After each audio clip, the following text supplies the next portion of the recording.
I think he told me sometimes it feels like I'm having an outer body experience and that no one understands what I truly feel.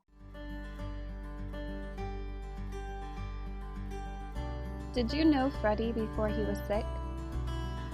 I did not know Freddie before he was sick. I met him probably in 2007 or 8, and it was after his first cancer treatment. So I met him probably a year after he was in remission. How did you initially navigate understanding Freddie's health conditions?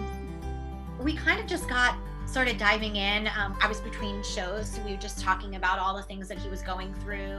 I didn't know that he had Lyme disease until probably 2 years into our relationship. There were just many things that I started learning along the way of the lifestyle that Freddie had to, basically live, and that if I was wanting to be a part of it, that I was going to have to learn to be okay with the situation and to really be there for him when he needed me. What did a day look like in the life of Freddie and yourself as a caretaker? Every day was different.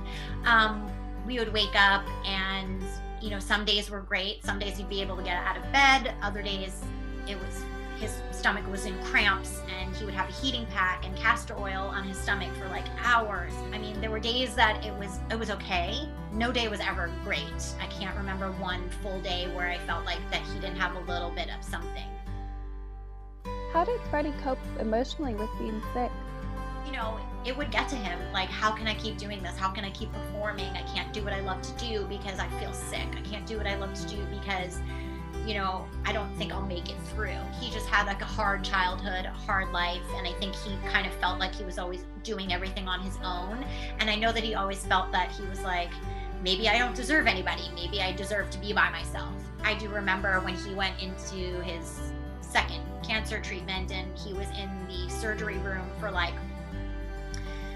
I think he was in there for like 6 hours, and we got there at like 5 in the morning, and I just slept on the chairs in the waiting room the entire time. I remember that they came and got me when he woke up, and they were like, "Oh, he's asking for you," and I was like, "Okay." And so I walk into the room, and he doesn't remember any of this, and he was crying because he thought that I left, and he said no one ever stays.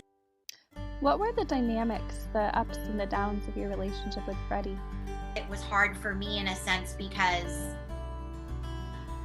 I necessarily didn't get the love and attention that I wanted that I was giving him. And I think that's because he couldn't give it to me. Being sick and not feeling good was basically all of our relationship of the 6 years that we were together. How did you and Freddie handle the financial burden of having Lyme? When we were living together, we split all the rent and the bills, but I think for him it was in the back of his mind, can I afford this? Can I be able to pay for the things that I need to do? Can I still have the lifestyle that I want to live and also be able to make sure that I'm healthy? People don't realize the extent of what someone will go through to feel better. What are some things you missed out on by being a caretaker? When it got really hard, I think I forgot about myself a lot because I was so focused on making sure that he was okay. My sister got married in Jamaica after I had gone there by myself, and I wanted him to come with me. And, he couldn't get off of the show, and he wasn't going to feel well. There was nothing there that I think that he would be able to eat. So I just remember being like, darn it, there are like things that I wanted him to be a part of that I didn't get the chance to have him there by my side that a normal, relationship does. What was the most unexpected part of the journey for you? I guess I learned how to overcome challenges. And as much as I've had challenges in my life, I don't think I've ever had challenges the way Freddie did. Could one person in this short amount of lifespan between the ages of 24 and 40 be able to go through so much and come out with such a positive attitude on the other side? What do you wish more people knew about Lyme disease? I wish more people took it seriously. I feel like when people think about Lyme disease, they're just like, oh, it's something that's,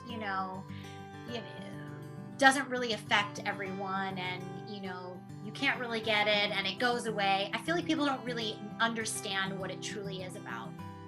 How can people best support the Lyme community?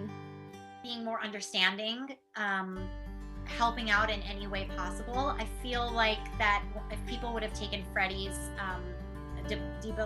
debilitation more seriously, I think that he would have had a lot more support. Just simply reaching out to the person and letting them know that you care and that you want to help, and that really understanding the process of what they're going through. Ask the questions. Ask, how do you feel? Not how did you get it? How is this hurting you every day? What is one thing that I can do so that I can be there for you?